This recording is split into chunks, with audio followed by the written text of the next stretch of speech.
नमस्कार। Design news के विशेष कार्यक्रम सत्ता का संग्राम में एक बार फिर से आपका स्वागत है। मैं हूं डॉक्टर प्रतीक श्रीवास्तव। सब कुछ दांव पर लगा है दोनों पार्टियों का, लेकिन ऐसा नहीं है कि सिर्फ चंबल ग्वालियर संभाग में दांव पर लगा है। बहुत बड़ा दांव पर लगा है मालवा की धरती पर भी।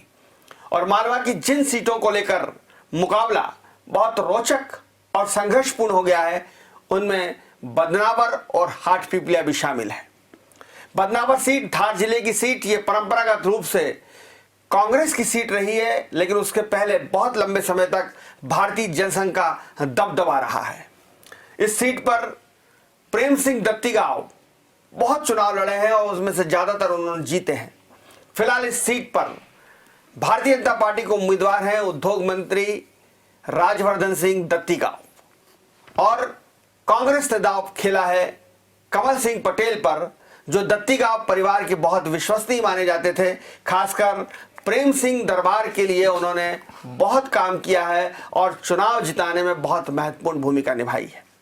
वहीं दूसरी ओर हाटपिपलिया, जो देवास जिले के अंतर्गत आती है, वहां भारतीय जनता पार्टी ने कांग्रेस छोड़कर शामिल हुए मनोज चौधरी को दांव पर लगाया है, और दूसरी तरफ कांग्रेस ने दबंग नेता राजवीर सिंह बघेल को उतारा है, जिनके पिता भी विधायक रह चुके हैं। तो दोनों सीटें ऐसी हैं जिस पर बहुत ही कड़ा मुकाबला, बहुत ही नजदीकी मुकाबला होने को जा रहा है। पहले हम चर्चा करेंगे बदनावर सीट की, जिस पर फिलहाल जयवर्धन सिंह काबिज हैं, उद्योग मंत्री हैं और मध्य प्रदेश में बहुत ही पढ़े लिखे नेताओं में शुमार हैं। उन्होंने विदेशी मल्टीनेशनल कंपनी में सीनियर मैनेजर की पोस्ट पर काम किया है और वे इस वक्त भारतीय जनता पार्टी के उम्मीदवार हैं। दूसरी तरफ कांग्रेस ने एक मैदानी कार्यकर्ता को चुनाव में उतारा है, जो ग्रामीण परिवेश का है और जो हमेशा से कांग्रेस के दत्तीगांव की जीत की इबारत लिखता रहा है। दूसरों के लिए जीत की इबारत लिखना और दूसरों के लिए जीत की जमीन तैयार करना और खुद चुनाव लड़ना, इसमें जमीन आसमान का अंतर है। क्या सोचते हैं अरविंद जी, ये आपसे जरूर पूछूंगा, लेकिन आपको पहले बता दूं कि हमारे साथ मौजूद हैं इंदौर प्रेस क्लब के अध्यक्ष, डिजाइन न्यूज के हेड और वरिष्ठ पत्रकार अरविंद तिवारी जी। तो अरविंद तिवारी जी, मैं आपसे जानना चाहता था कि खुद के लिए चुनाव की जीत की इबारत लिखना और किसी और के लिए चुनावी रणनीति बनाना, इसमें क्या अंतर है? देखिए, बदनावर विधानसभा क्षेत्र से राजवर्धन सिंह दत्तीगांव के सामने कमल सिंह पटेल हैं। कमल सिंह कानवन के सरपंच रहे हैं और ये माना जाता है कि पिछले जितने भी चुनाव हुए, जिसमें चाहे प्रेम सिंह दत्तीगांव लड़े हों या राजवर्धन सिंह दत्तीगांव लड़े हैं, कमल सिंह मुख्य रणनीतिकार की भूमिका में रहे। और इसीलिए जब कांग्रेस ने टिकट बदलकर कमल सिंह को मैदान में उतारा, तो ये माना गया कि बदनावर के समीकरण अब उलझ सकते हैं, क्योंकि एक तो राजपूत जाति का जो वोटों का समीकरण है, उसको भी हम अनदेखा नहीं कर सकते। बदनावर विधानसभा क्षेत्र में राजपूत मतदाताओं का बाहुल्य है और उसमें भी दो तरह के राजपूत मतदाता हैं। एक जिसे कहा जाता है गढ़ी और ठिकाने वाले राजपूत, और दूसरे गुजराती राजपूत। कमल सिंह गुजराती राजपूत। गढ़ी और ठिकाने वाले राजपूतों की संख्या 7-8 हजार है और गुजराती राजपूतों की संख्या जो है 25 से 27 हजार के आसपास है।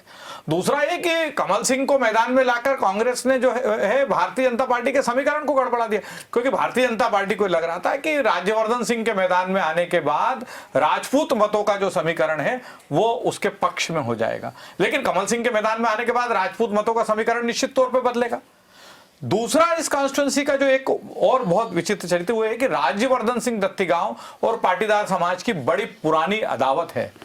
एक समय था, ऐसा कहा जाता है, इसके पीछे जाए तो मालूम पड़ता है कि एक समय था जब ये अदावत उनके पिताजी के जमाने से, तो वो बड़ी पुरानी अदावत है। पाटीदार उनके खिलाफ चुनाव लड़ते रहे, चुनाव जीते भी। हाँ, तो भारतीय जनता पार्टी को ये लग रहा था कि राजवर्धन सिंह दत्तीगांव के आने से भारतीय जनता पार्टी के वोट तो मिलेंगे, पाटीदारों का जो भाजपा का परंपरागत वोट है वो भी मिलेगा और राजवर्धन सिंह अच्छी खासी लीड लेने में सफल होंगे। लेकिन अब क्या हो रहा है कि राजपूत मतों का विभाजन हो रहा है। पाटीदार पिछले चुनाव में आपको ध्यान हो तो भंवर सिंह शेखावत जब इंदौर के जो भंवर सिंह शेखावत जब लड़े थे तो राजेश अग्रवाल निर्दलीय खड़े हो गए थे और राजेश अग्रवाल करीब 30,000 वोट ले गए थे। उसके बावजूद मतलब वहां कांग्रेस कितनी मजबूत थी कि अंदाज लगाइए कि वो इतने वोट राजेश अग्रवाल के ले जाने के बावजूद राज्यवर्धन सिंह 41,000 के आसपास वोटों से चुनाव जीत गए थे। तो मतलब वहां कांग्रेस मजबूत तो थी, लेकिन ये जो राज्यवर्धन कांग्रेस से भाजपा में आ गए और अब जो समीकरण जिस तरीके से राजपूत मतों का गड़बड़ाया है कमल सिंह के मैदान में आने के बाद, एक स्थिति में आपको बताना चाहूंगी ऐसी स्थिति थी कि जो 16 स्थानीय लोग चुनाव के लिए दावा कर रहे थे उम्मीदवारी की घोषणा के पहले, जो 16 स्थानीय लोग दावा कर रहे थे और उनका कहना था कि आप किसी बाहरी को मत दीजिए, हमारे में से किसी को दे दीजिए, हम कांग्रेस को सफलता दिलाएंगे। उन 16 के बारे में ये कहा जा रहा था कि कहीं ऐसा ना हो कि कांग्रेस जिसे टिकट दे वो इन वक्त पे राज्यवर्धन सिंह दत्तीगांव के पक्ष में बैठ जाए। लेकिन अरविंद जी, आपने राजपूतों की बात की, आपने पाटीदारों की बात की, लेकिन एक तो बहुत बड़ा सेक्टर है जिस पर मैं आपका ध्यान लाना चाहता हूं, वो है ट्राइबल वोट, आदिवासी वोट। वो 50 से 60 हजार के बीच में है और ये कहा जाता है कि दत्तीगांव परिवार का शुरू से उन पर एक तरह का प्रभाव रहा है, दबदबा रहा है और वो दत्तीगांव का बहुत ब्लाइंड वोट है। ये प्रेम सिंह के ज़माने से उनको ये पता है कि वो जो पूरा बेल्ट है आदिवासियों का, वो गांव-गांव में चप्पे चप्पे में उनके समर्थक हैं और वही पूरी ताकत है दत्तीगांव की, जो असली ताकत जिसको हम कहा जाता है कि दत्तीगांव उसी ताकत के दम पर चुनाव जीतना चाहते हैं।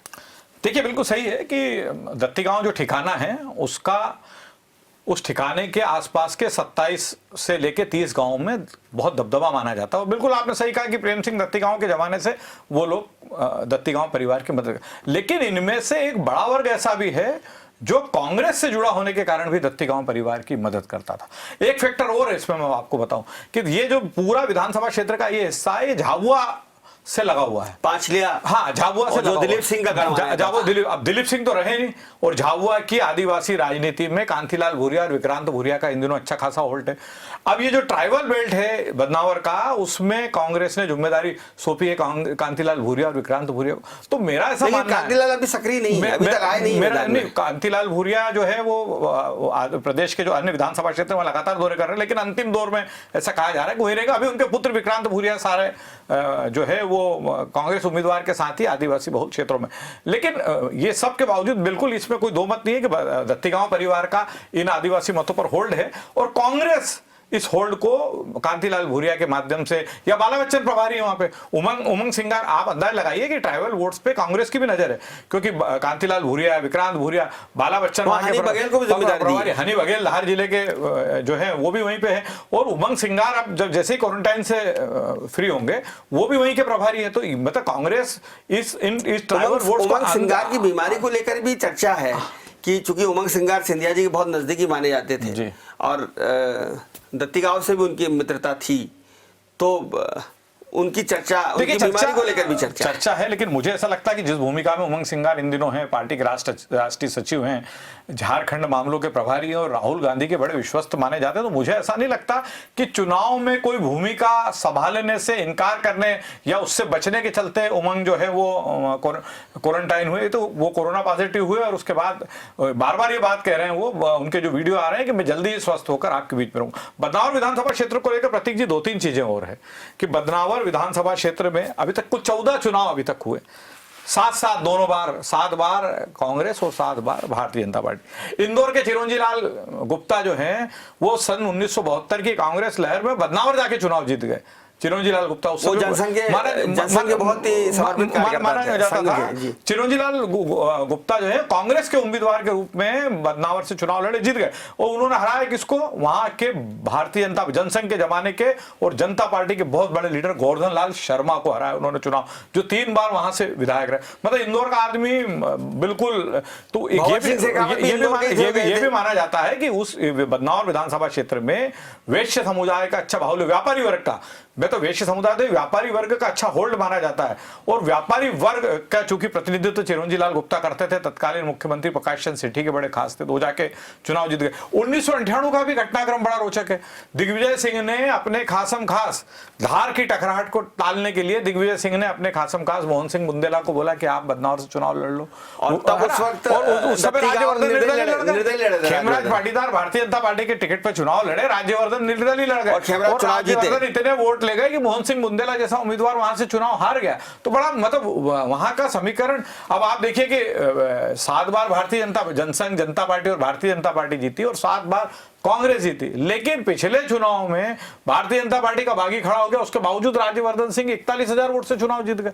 तो बड़े गड्ढे हैं वहां के समीकरण, और इन समीकरणों को साधने में दोनों दल कोई कसर बाकी नहीं रख रहे। कृष्ण मुरारी मोघे वहां के चुनाव प्रभारी हैं, जो चुनाव ही प्रबंधन के विशेषज्ञ माने जाते हैं, संगठन के, संगठन के, और जिनके बारे में कहा जाता है कि वो सबको साध लेते हैं। इधर कांग्रेस ने, मैंने आपको बताया कि बाला बच्चन, उमंग सिंगार, कांतिलाल, वो सारे नेता लगे हुए हैं कि किसी भी हालत में बदनावर कांग्रेस चाहती कि हम उम्मीदवार बदलने का जो फैसला किया, कमलनाथ सामान्यतः उम्मीदवार नहीं बदलते हैं, लेकिन कमलनाथ ने यदि कमल सिंह को मैदान में लाने का निर्णय, टिंकू बना को उनको रिप्लेस करके, और अगर इनको लाने का निर्णय लिया, इसका मतलब कहीं ना कहीं ये है कि उन्हें कमल सिंह में कुछ ना कुछ संभावनाएं दिख रही थी। नहीं तो कमलनाथ के बारे में कहा जाता है कि उनके सर्वे के आधार पर जो टिकट तय हो जाता है उसे वो सामान्यतः बदलते नहीं है। अब अगर हम ये बात करें कि जैसे पाटीदार समुदाय को भारतीय जनता पार्टी का समर्थक माना जाता है और वहाँ पे एक डिसाइडिंग फैक्टर है, खेमराज पाटीदार भी चुनाव संचालक हैं दत्तीगांव के, और दूसरा जो बड़ा मुद्दा है वहाँ पर कि ये जो बदनावर है वो सिंधिया रियासत में आती थी शुरू से, ग्वालियर स्टेट में, और उस दृष्टि से सिंधिया परिवार का यहाँ पर बहुत असर रहा है, बहुत प्रभाव रहा है, खासकर ट्राइबल्स में और पुरानी परंपरागत जो ग्रामीण जातियाँ हैं, और इसीलिए दत्तीगांव सिंधिया के समर्थक थे। तो सिंधिया जी का वहां पर कितना असर रहेगा, और कितना असर रहेगा वहां गद्दार और स्वामी भक्त का, और कितना असर रहेगा वहां टिकाऊ और बिकाऊ का? देखिए, हम अगर टिकाऊ और बिकाऊ के मुद्दे पे बात करें तो मुझे लगता है कि मालवा निमाड़ क्षेत्र के विधानसभा क्षेत्रों में ये मुद्दा असरकारक ज्यादा नहीं हो पा रहा। एक आध विधानसभा क्षेत्र छोड़ दें तो बाकी में ये असरकारक नहीं हो पा रहा। लेकिन जहां तक हम सिंधिया के प्रभाव या ग्वालियर स्टेट का एक हिस्सा होने के कारण इस विधानसभा, निसंदेह आज भी हमने देखा है कि जो हिस्से ग्वालियर स्टेट का हिस्सा रहे हैं वहां के ग्रामीण क्षेत्रों में आज भी कहीं ना कहीं सिंधिया परिवार के प्रति लोगों का स्नेह भाव है। आप अंदाज लगाइए कि जब राज्यवर्धन सिंह दत्तीगांव भारी बहुमत से चुनाव जीत गए, उनको मंत्री नहीं बनाया और वो आए और अपने विधानसभा क्षेत्र में उन्होंने सभा ली, तो उन्होंने स्पष्ट क्या कहा? उन्होंने यही तो कहा कि मुझ पर, मैं मुख्यमंत्री के पास अपना इस्तीफा लेके गया था और मैंने उनको अपना इस्तीफा सौंप दिया है और मैं विजय जुलूस नहीं निकालूंगा, और मुझ पर एहसान है तो केवल ज्योतिरादित्य सिंधिया का, जिन्होंने मुझे टिकट दिलाया और इतने भारी बहुमत से जितवाने में जिनकी अहम भूमिका रही। तो निसंदेह बदनावर विधानसभा क्षेत्र के कई हिस्सों में सिंधिया परिवार का, ग्वालियर स्टेट के चूंकि वो शासक रहे हैं तो एक हिस्सा, ज्योतिरादित्य सिंधिया का अपना एक ग्लैमर है। ज्योतिरादित्य सिंधिया एक वर्ग, और इसीलिए, और जिस तरह से तुलसी सिलावट का चुनाव ज्योतिरादित्य सिंधिया के लिए प्रतिष्ठा का प्रश्न है, उसी तरह से राज्यवर्धन सिंह दत्तीगांव का भी उनके लिए प्रतिष्ठा का प्रश्न है। क्योंकि आपने देखा कि जब सिंधिया खेमे के 22 विधायक बेंगलुरु में थे तब उनकी तरफ से अधिकृत प्रवक्ता के रूप में राज्यवर्धन दत्तीगांव भी अपनी बात रखते थे। तो राज्यवर्धन सिंह दत्तीगांव को ज्योतिरादित्य सिंधिया हर हालत में जीतते हुए देखना चाहेंगे, बिल्कुल। और जिस तरह से सिंधिया और मुख्यमंत्री उनके मामले में मेहनत कर रहे हैं उनके विधानसभा क्षेत्र में। लेकिन अरविंद, एक संक्षिप्त जवाब चाहूंगा आपसे, क्योंकि आपको धार जिले में काफी आप रहे भी, आपका व्यक्तिगत संबंध भी है धार जिले में, राजनीति को समझते हैं। कांग्रेस में वहाँ बहुत सारे गुटों में बटी हुई है कांग्रेस। वहाँ दत्तीगांव का अपना एक गुट हुआ करता था, उमंग सिंगार की अपना गुट है, हनी बघेल अपने अलग गुट है, बुंदेला जी का अलग गुट हुआ करता है और गौतम का अलग गुट हुआ करता है। तो धार जिले में छत्रप बहुत हैं, और ये सारे छत्रप, इनमें दिग्विजय सिंह के समर्थक भी हैं, कमलनाथ के समर्थक भी हैं, सिंधिया के लोग तो चलो अब चले गए भारतीय जनता पार्टी में, दत्तीगांव चले गए, लेकिन फिर भी बुंदेला की गौतम से नहीं बनती, गौतम की बघेल से नहीं बनती, बघेल की उमंग सिंगार से नहीं बनती। तो क्या ये संतरे की फाक भारतीय जनता पार्टी के लिए मददगार साबित नहीं होगी? नहीं, बिल्कुल, क्यों नहीं होगी। हमने बदनावर का पुराना चुनावी इतिहास देख लें तो चाहे प्रेम सिंह दत्तीगांव लड़े हों, राज्यवर्धन सिंह लड़े हों या मोहन सिंह बुंदेला लड़े हों, कांग्रेस के नेताओं ने इस बात की, जो उनके विरोधी धड़े के नेता थे, उन्होंने इस बात की पूरी कोशिश की कि वो चुनाव नहीं जीत पाए। लेकिन दत्तीगांव परिवार का इतना प्रभाव था कि इन तमाम विरोधों के बावजूद भी वो चुनाव जीत जाते। मोहन सिंह बुंदेला जैसे नेता को तो आपने और हमने हारते हुए देखा ना 1998 में, जब मध्य प्रदेश में कांग्रेस की सरकार बनी। दत्ती गांव को तो हमेशा संगठन के खिलाफ लड़ना पड़ा चुनाव, तो बिल्कुल ये जो भारतीय जनता पार्टी का एक मजबूत पक्ष इस चुनाव में बदनावर विधानसभा क्षेत्र में वो ये भी है कि कांग्रेस विभाजित। हालांकि कमलनाथ पूरी कोशिश कर रहे हैं कि बदनावर के मामले में पूरी कांग्रेस एकजुट दिखे। इसलिए आपने देखा होगा कि बाल मुकुंद गौतम, और चूंकि क्या है कि एक बड़ा फैक्टर ये भी है कि चाहे बाल मुकुंद गौतम हो या धार जिले के दूसरे कांग्रेस नेता, एक बड़ा वर्ग राज्यवर्धन सिंह का विरोधी था। चलिए ये बात सही है कि कमलनाथ जी पूरी कोशिश कर रहे हैं अरविंद जी, लेकिन आप भी जानते हैं कि एक बार जंगल के सांप और नेवले एक हो सकते हैं, लेकिन सियासत के सांप और नेवले कभी एक नहीं हुआ करते। और हम बात करेंगे हाटपिपलिया की, देवास जिले की ये सीट हाटपिपलिया, जहां से हाल ही में कांग्रेस छोड़कर मनोज चौधरी आए हैं भारतीय जनता पार्टी में। भारतीय जनता पार्टी ने वादे के अनुसार उनको टिकट दिया है और कांग्रेस ने मैदान में उतारा है राजवीर सिंह बघेल को, जो राजेंद्र सिंह बघेल के बेटे हैं। सोनकत जिला पंचायत के सोनकत नगर पालिका परिषद के अध्यक्ष रहे हैं, दबंग नेता माने जाते हैं राजेंद्र सिंह और राजवीर सिंह, और उनके सामने खाती समाज का बड़ा चेहरा जहां पर चुनाव लड़ रहा है मनोज चौधरी के रूप में, और वहां दांव पर लगी है जीतू पटवारी की प्रतिष्ठा, और उनके मुकाबला कर रहे हैं भारतीय जनता पार्टी की तरफ से जीतू जिराती। तो सबसे मजबूत सीट जो भी कांग्रेस को नजर आ रही है मालवा निमाड़ में, वो शायद हाटपिपलिया ही।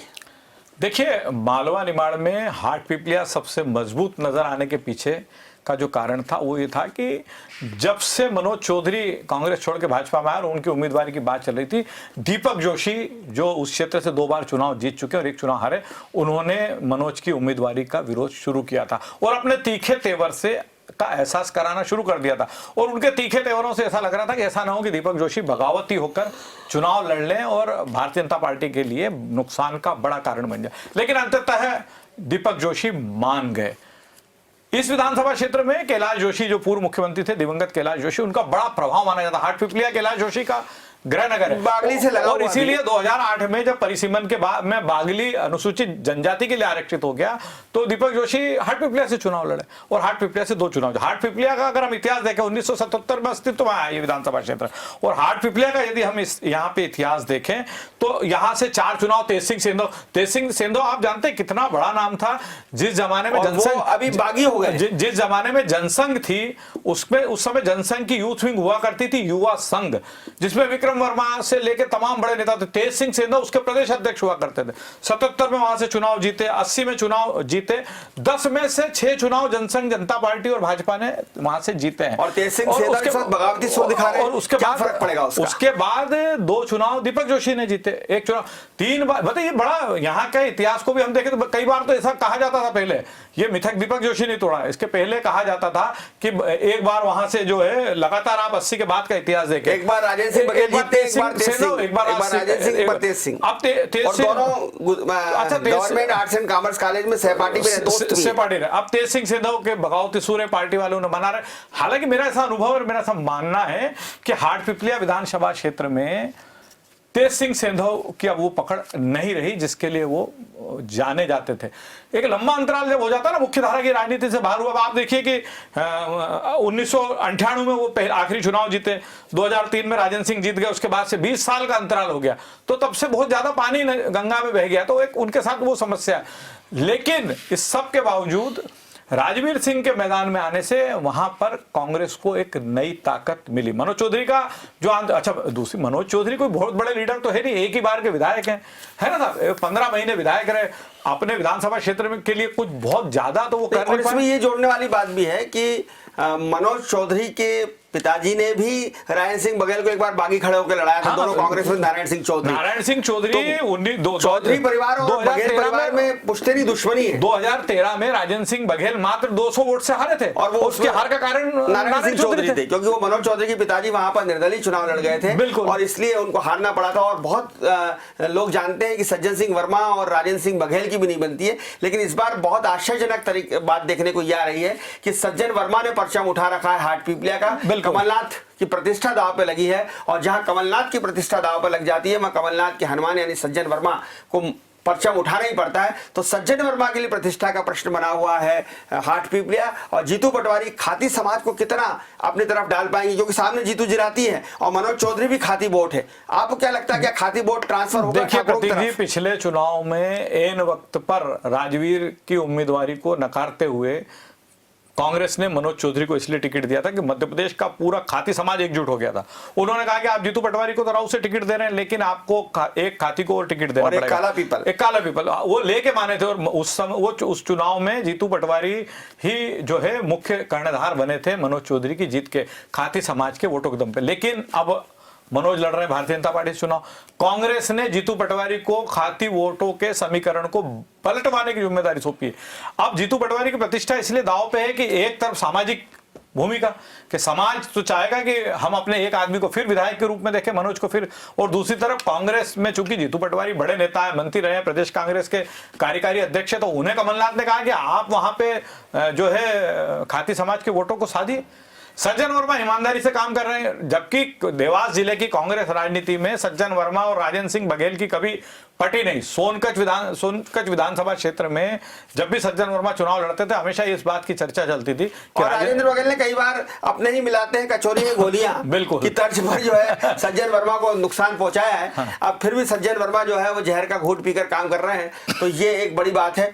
लेकिन जहां तक हाटपिपलिया की बात है, जैसे मैंने कहा कि खाती समाज के बाद वहां सबसे बड़ा वोट बैंक जो है राजपूतों का है। राजपूतों का सेंधव ठाकुर भी एक है और राजपूत भी वोट है। लेकिन हाटपिपलिया जो है वो उसकी जो मतदाता है वो बहुत ही बीजेपी माइंडेड मतदाता है। जनसंघ के जमाने से वो बड़ी कॉन्फिडेंट सीट मानी जाती है भारतीय जनसंघ की।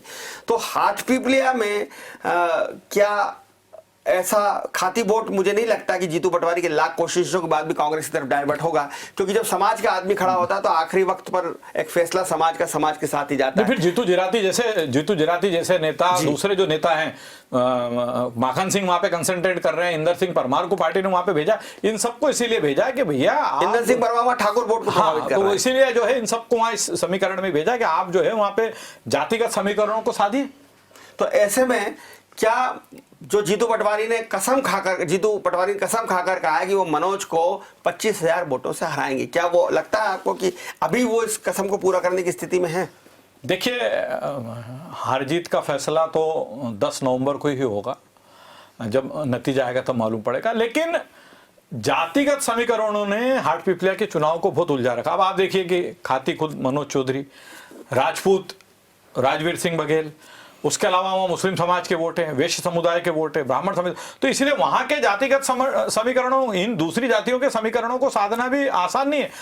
सेंधव वाला जो मामला है वो भी, सेंधव मतलब सोंदिया ठाकुर, एक जो वो मुद्दा चल रहा है, उन मतों के समीकरणों को भी साधने के लिए दोनों पार्टियों में बड़ी प्रतिस्पर्धा चल रही है। राज सिंह सेंधव को भी भारतीय जनता पार्टी बिल्कुल लेकिन एक वहां पर सबसे बड़ी बात यह है कि अभी दीपक जोशी को लेकर असमंजस है। दीपक जोशी मुंह दिखाई का रस्म अदा करते हुए तो दिखाई दे रहे हैं। सवाल ये उठ रहा है कि क्या वास्तव में दीपक जोशी दिल से मनोज का काम कर रहे हैं या नहीं। और दूसरी बात यह है कि कैलाश जोशी, जिनके बारे में बहुत साफ था कि वे पार्टी के लिए समर्पित थे और पार्टी लाइन से कभी बाहर वो जाते नहीं थे, कैलाश जोशी वो नाम है जिसके लेकर लोग ईमानदारी की और निष्ठा की शपथ खाते हैं, कसम खाते हैं।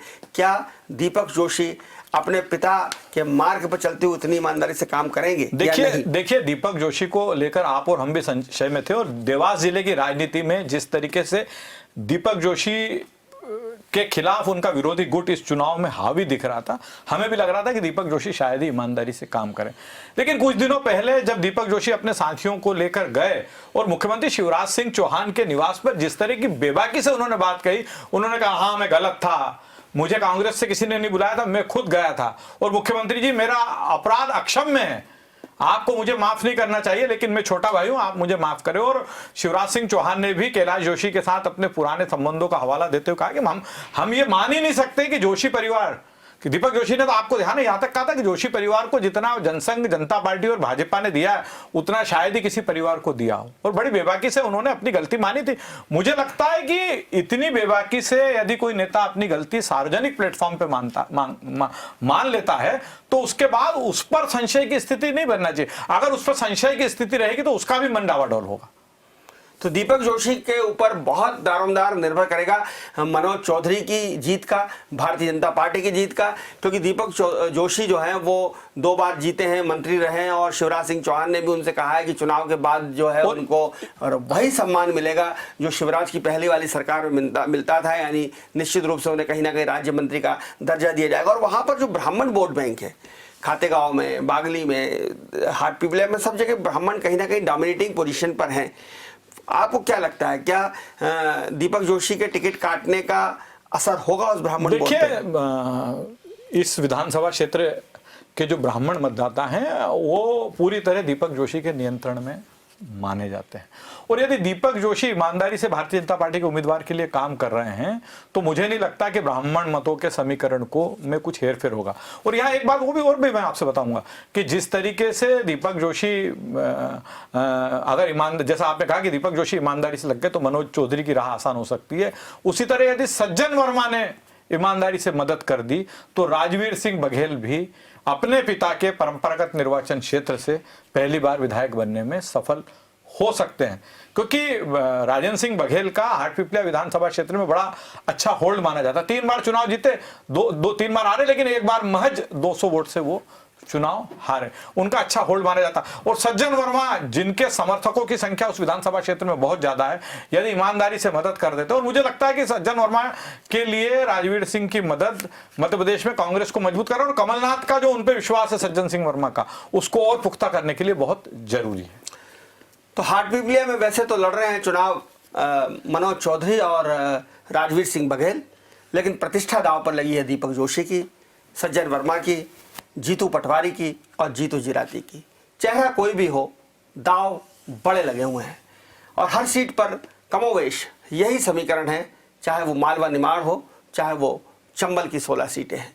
चेहरे जो दिखाई दे रहे हैं असल में वो चेहरे नहीं हैं, वो मोहरे हैं, दांव किसी और के लगे हैं, और इन बड़े दावों पर कौन सफल होगा और कौन कामयाब नहीं होगा ये वक्त बताएगा। लेकिन डिजाइनर न्यूज़ आपको हर सीट की, हर क्षेत्र की बारीक से बारीक जानकारी देगा और ज़मीन से जुड़ी जानकारी देगा, और हम आपको ले जाएंगे उस मंजिल तक जहां पर आप ये तय कर पाएंगे कि किसका पल्ला भारी है, क्योंकि हम हमेशा से बेबाक और निष्पक्ष आकलन करते हैं। पूरी राजनीतिक टीम एक पॉलिटिकल रिसर्च करने के बाद आपके सामने आती है, और हम आपको बताते हैं कि इस वक्त कौन आगे चल रहा है और कौन पीछे। देखते रहिए डिजाइनर न्यूज़, खबरों का सिलसिला जारी है, जारी रहेगा। नमस्कार।